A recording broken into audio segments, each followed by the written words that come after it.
네, 샬롬. 여러분들 너무 반갑습니다. 지금 이 시간 예수님의 사랑과 평안이 임하기를 간절히 축복합니다. 자, 서로 인사했으면 좋겠습니다. 네, 형제님 반갑습니다. 예, 자매님 반갑습니다. 주님 안에서 우리는 한 형제 자매입니다. 아멘입니다. 사랑하는 지저스위드 공동체 가족 여러분, 자, 오늘 우리는 특별히 이제 추수감사를 기념하는 예배를 드립니다. 골로새서 3장 15절에서 17절이라는 짧지만 우리 삶의 모든 순간을 뒤바꾸어 놓을 수 있는 강력한 말씀 앞에 섰습니다. 함께 제목을 한번 보시겠습니다. 네, 기쁨의 폭발, 튀어나오는 감사입니다. 자, 여러분, 지금 뭐 수십 년째 살아오신 분도 있고요, 10대도 있고 저 3살 박이 아기도 있습니다. 왜 감사하십니까? 감사라는 단어를 모르시는 분들은 없을 것입니다. 그러나 나는 왜 감사하는가, 왜 감사해야 하는가 한 번쯤 생각 안 해보셨습니까? 네, 오늘 이 시간 우리는 왜 감사해야 하는 존재인가, 아니 왜 감사를 할 수밖에 없는 존재인가에 대해서 한번 나누어 보겠습니다. 사랑하는 여러분들의 일상이 감사로 가득 채워지고 변화되기를 축복합니다. 우리 본문을 함께 나누겠습니다. 큰 목소리로, 한 목소리를 함께 읽어보겠습니다. 시작. 그리스도의 평화가 여러분의 마음을 지배하게 하십시오. 이 평화를 누리도록 여러분은 부르심을 받아 한 몸이 되었습니다.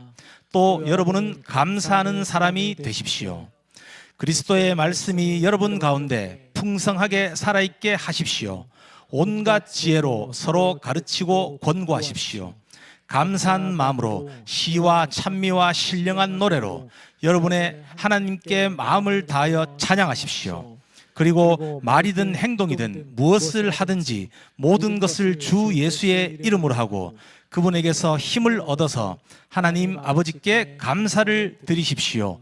아멘입니다.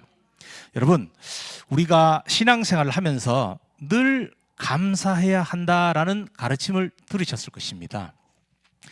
하지만 솔직히 감사가 때로는 해야 하는 숙제처럼 느껴질 때가 있습니다. 힘든 상황인데 야, 너 감사해야 돼. 이 고난도 주님이 주신 거야. 이런 말씀 들어보셨을 겁니다. 억지로 감사해야 한다는 그러한 부담감, 의무감, 이런 것들을 이야기하는 것입니다.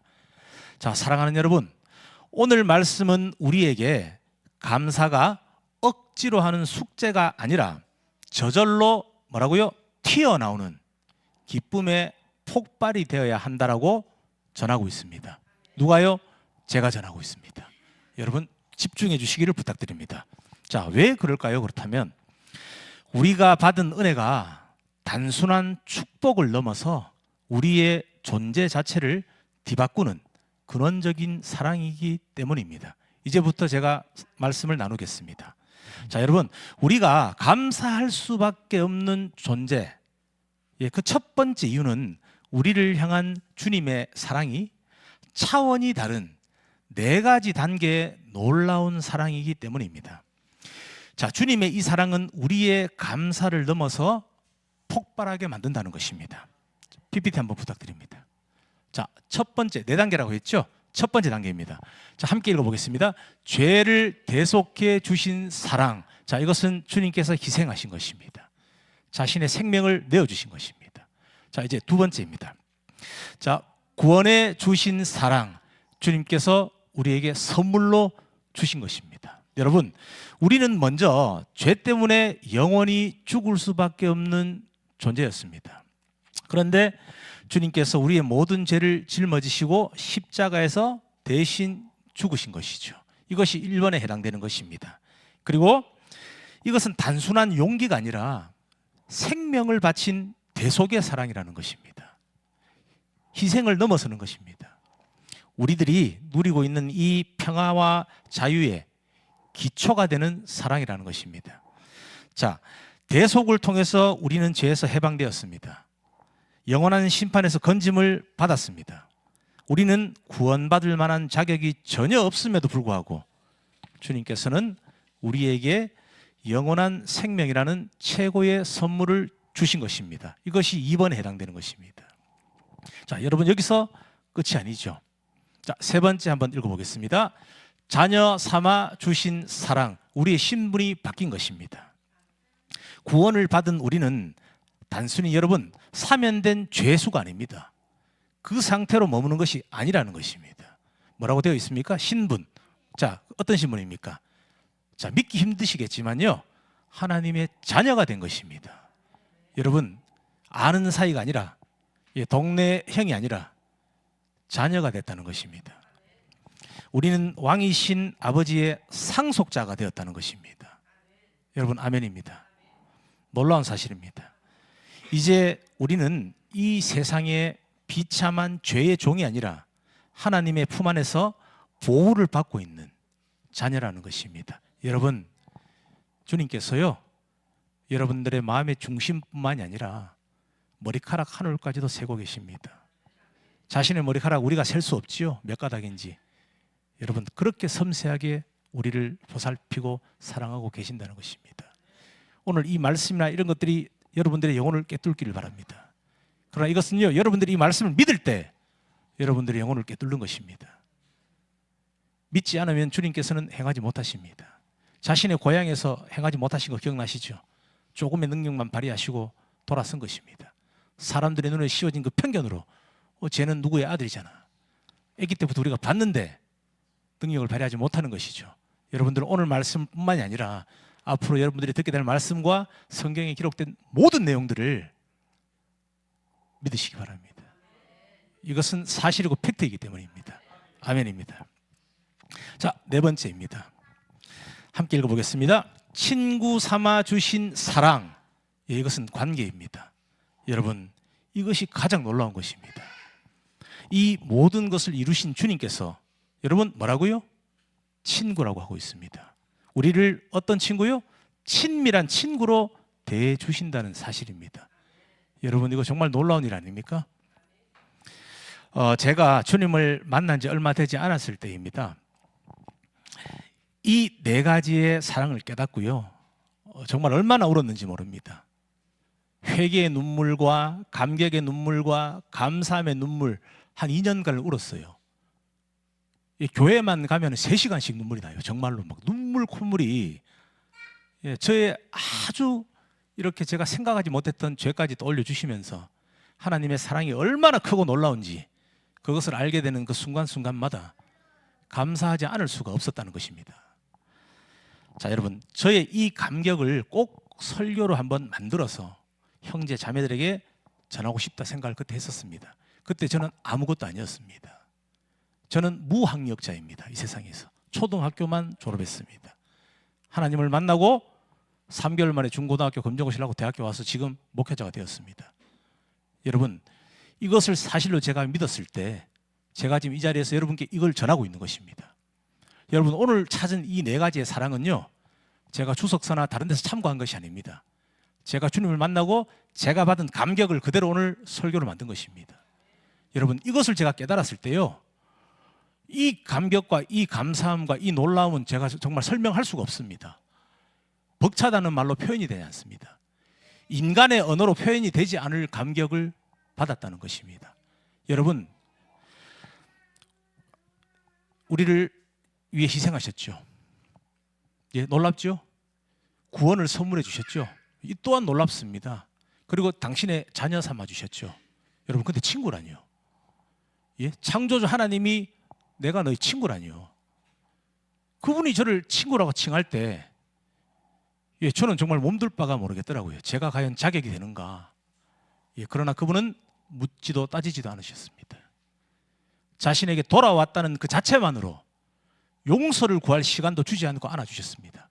아버지, 죄송함이 다짜 끝나기 전에 되었다. 돌아왔으면 되었다. 나를 찾아왔으면 되었다. 탕자의 아버지 기억나시죠? 예, 정말 불효자죠. 살아있는 아버지의 유산을 받아갑니다. 그리고 그것을 기생집에서 창녀들과 융업소에서 탕진을 합니다. 그리고 돌아왔을 때 아버지가 뭐라고 합니까? 용서를 구할 시간도 주지 않습니다. 맨발로 뛰어나가서 안아줍니다. 제가 주님을 만난 감격이 그것입니다. 그 감격이 여러분들에게 오늘 임하시기를 원합니다. 여러분, 주님은 한 번 만나고 한 번 내가 그때는 뜨거웠지 과거형이 아닙니다. 주님은 우리가 죽어서도 영원한 그 세계에 갈 때까지 하루의 매일의 일상 속에서 우리와 함께 하시는 분인 것입니다. 현재형인 것입니다. 진행형인 것입니다. 그리고 미래형인 것입니다. 지나간 과거가 아닙니다. 역사가 아니라요, 그분은 지금 살아 계셔서 여러분들과 함께 걸어가고 있다는 것입니다. 에녹과 함께 걸어갔죠? 예수님이 제자들과 함께 걸어갔죠.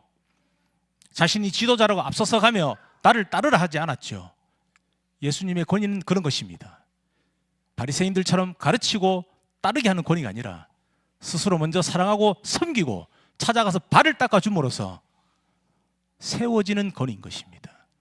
자신이 찾아가는 능동태 권위가 아니라 저절로 세워지는 수동태 권위라는 것입니다. 여러분, 그 주님을 꼭 기억하십시오. 아멘입니다. 우리의 깊은 고민과 속삭임을 들어주십니다. 우리의 삶을 함께 동행해 주시는 가장 가까운 벗이 되어 주셨습니다. 여러분, 벗이라는 단어가 어떻습니까? 벗, 나의 벗, 영원한 나의 벗. 예수님께서 바로 그분이십니다. 아멘입니다. 사랑하는 형제자매 여러분, 우리의 감사는 바로 이 네 단계의 어마어마한 사랑에서 시작이 되어야 한다는 것입니다. 주님은 우리를 대속하셨습니다. 구원하셨습니다. 자녀 삼고 친구 삼아 주셨습니다. 여러분들 가슴 속에서, 여러분들 영혼이 오늘 이 감격이 되살아날 때 우리의 감사는 의무가 아니라 눈물과 기쁨이 뒤섞인 폭발이 될 수밖에 없다는 것입니다. 여러분들 불평 불만 많으십니까? 감사하면서 사십시오. 예, 돌이켜 보면요, 뭐 크게 이렇게 뭐 나쁜 게 없습니다. 예. 그리고 우리가 감사할 수밖에 없는 두 번째 이유가 있습니다. 그것은 우리 삶의 모든 것의 근원이 주님이시기 때문입니다. 우리는 하나님께로부터 왔습니다, 여러분. 이거 믿으십니까? 창세기 1장 1절에서 뭐라고 합니까?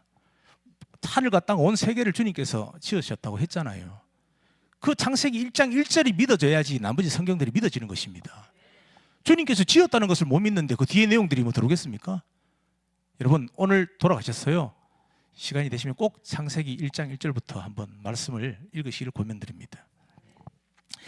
우리는 감사해야 하는 존재를 뛰어넘어서 주님이 없이는 단 한순간도 존재가 할 수 없는 그러한 존재라는 것입니다. 자, 우리의 근원이 하나님이신데 하나님이 안 계시면 우리가 삽니까? 우리도 죽어버리는 것입니다. 첫 범죄하고 선악과를 따먹었을 때 우리의 육신은 살아있으나 하나님과 영이 단절되어 버렸죠. 영혼이 죽은 상태가 되어버렸다는 것입니다. 그래서 예수님 오신 거잖아요. 잘 한번 생각해 보십시오. 지금 여러분들 뭐 하고 계십니까? 예, 숨 쉬고 있습니다.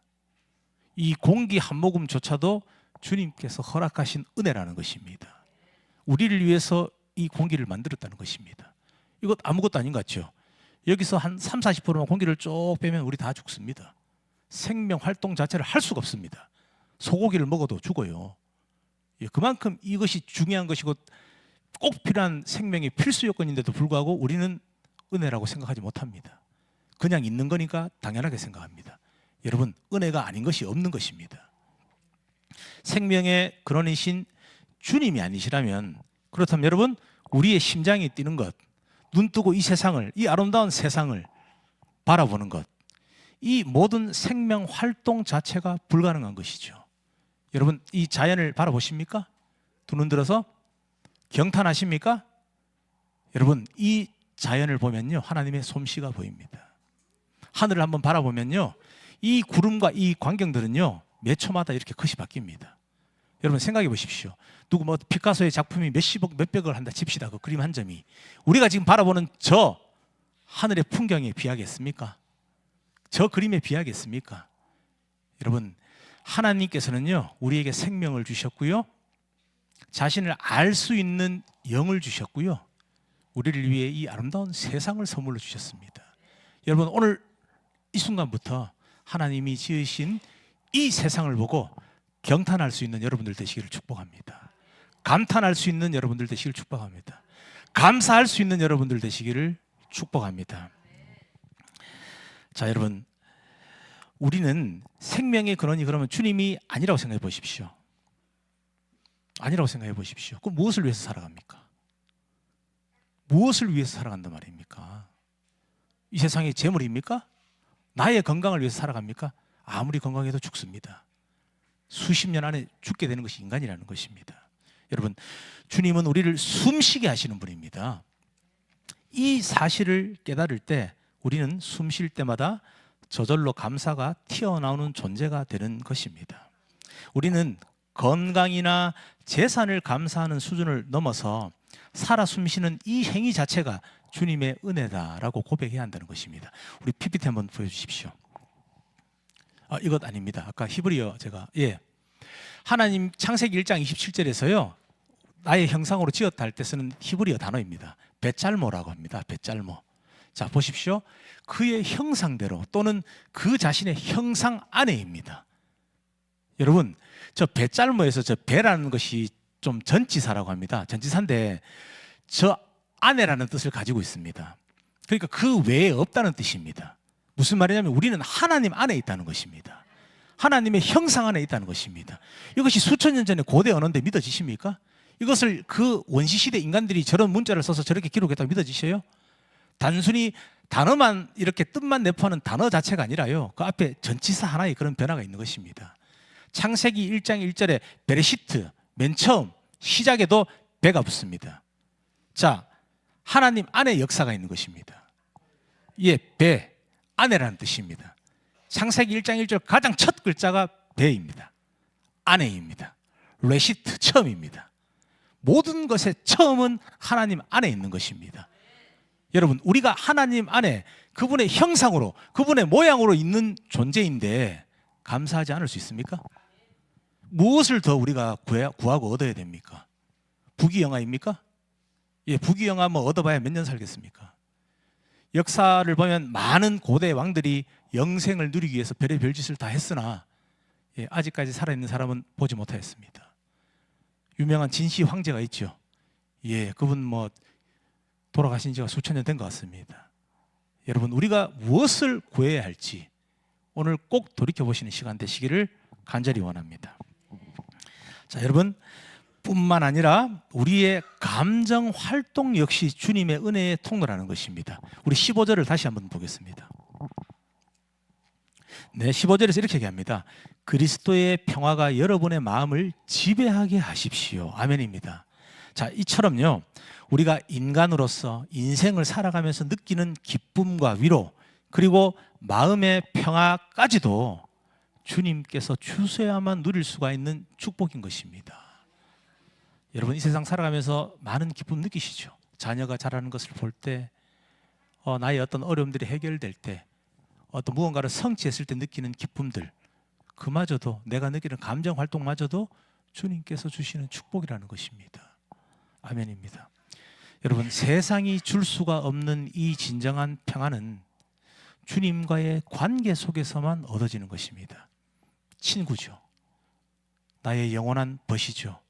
그 관계 안에서만 하나님이 주시는 평안을 누릴 수 있고 맛볼 수가 있다는 것입니다. 이것은 세상이 주는 평안이 아닙니다. 세상 사람들은 이해하지 못합니다. 저도 이해하지 못했으니까요. 그러나 이것을 알고 그리스도의 사랑과 이 은혜와 평안을 맛본 사람들은요, 진짜 맛본 사람들은 다른 데로 갈 수가 없습니다. 가고 싶어도 가지 못합니다. 옛날로 돌아갈 수가 없는 것입니다. 목적이 분명해지거든요. 그 목적은 예수 그리스도입니다. 여러분, 영성은요 성경을 많이 읽는 것이 아닙니다. 영성이 무엇이라고 생각하십니까? 예수님을 닮아가는 것입니다. 그것이 영성인 것입니다. 성령은요 따따따따따따따 방언 많이 하는 것이 아닙니다. 기도를 오래 하는 것이 아닙니다.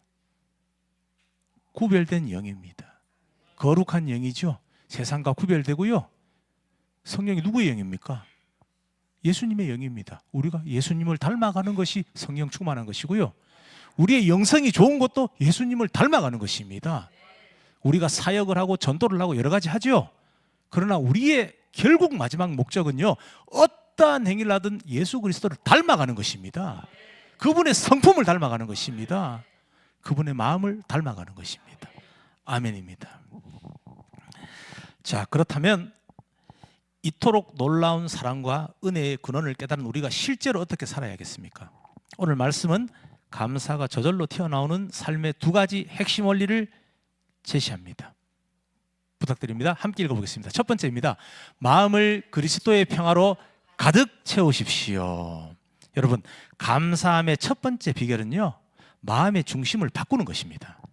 우리의 마음은 늘 염려와 불안, 세상의 기준에 흔들리고 있습니다. 아닙니까? 늘 불안하지 않습니까? 답답하고요. 그러나 여러분, 이거 기억하셔야 됩니다. 대부분의 사람들이 의심하고 불안하고 답답한 이유들이요, 정말 이거는 어떤 밝혀낸 거거든요. 일어나지 않은 일에 대한 불안감이 80%랍니다.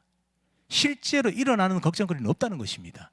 대부분의 사람들이 80% 이상을 일어나지 않은 일로 고민하고 걱정한다는 것입니다. 여러분, 자, 그때마다, 그렇게 우리가 흔들릴 때마다 그리스도의 평화를 마음의 통치자로 모셔야 한다라는 것입니다. 그리스도의 평화가 다스리면 우리는 상황이 좋든 나쁘든 흔들리지 않는 감사를 유지할 수 있는 것입니다. 아멘입니다. 왜냐하면 평화가 곧 감사이기 때문입니다. 주님께서 우리를 위해 모든 것을 끝내셨다는 확신, 자, 그 평화가 있을 때 어떤 환경도 우리의 감사함을 빼앗아가지 못합니다. 여러분, 깨어 있으십시오. 이것을 마귀에게 뺏기지 마십시오. 여러분, 감사함을 절대 뺏기지 마십시오. 감사를 잃고 불평을 하게 되는 순간에 인생이 무너집니다. 사람이 불행해지는 가장 큰 원인이요, 그거 TV에서 어떤 유명하신 분이 얘기했는데, 비교하는 순간부터랍니다. 그 순간부터 불행해지기 시작하는 거랍니다. 여러분, 불평, 불만은 감사함을 잃었을 때 나오는 것입니다. 여러분, 이것을 사탄에게 빼앗기지 않도록 자신의 영혼을 꼭 붙드시고 주님 앞에 나가십시오. 자, 두 번째입니다. 삶을 그리스도의 말씀으로 풍성하게 하십시오. 여러분, 감사가 저절로 튀어나오는 이 두 번째 비결은요, 말씀을 삶의 양식이자 토대로 삼는 것입니다. 토대가 무엇인지 아시죠? 뼈대 같은 것입니다.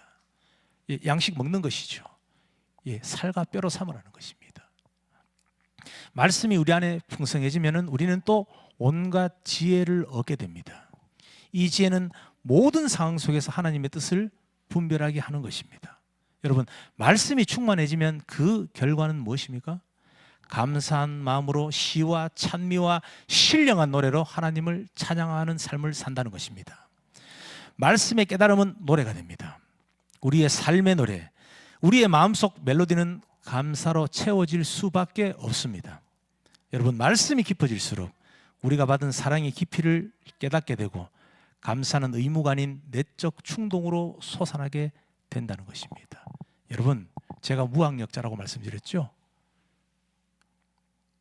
말씀을 읽으시면요, 정말 말씀 안에 다 들어있습니다. 예, 용기 없는 자를 담대하게 하시고요, 성령께서 지식이 없는 자를 지혜롭게 하십니다. 어눌한 사람을 말을 잘하게 합니다. 여러분 앞에 설 수 있는 믿음과 결단을 줍니다. 여러분, 이것은 사실입니다. 아멘입니다. 자, 이제 골로새서 3장 17절은 이 모든 가르침을 하나의 결론으로 이제 묶어주고 있습니다. 자, 우리 함께 다시 한번 읽어보겠습니다. 그리고 말이든 행동이든 무엇을 하든지 모든 것을 주 예수의 이름으로 하고 그분에게서 힘을 얻어서 하나님 아버지께 감사를 드리십시오. 아멘입니다. 여러분, 이처럼 우리가 숨쉬는 공기 한 모금까지도 주님의 은혜이며 대속, 구원, 자녀, 친구라는 놀라운 사랑을 받았기에 우리의 감사는 무슨 일을 하든지 우리를 지배해야 한다는 것입니다.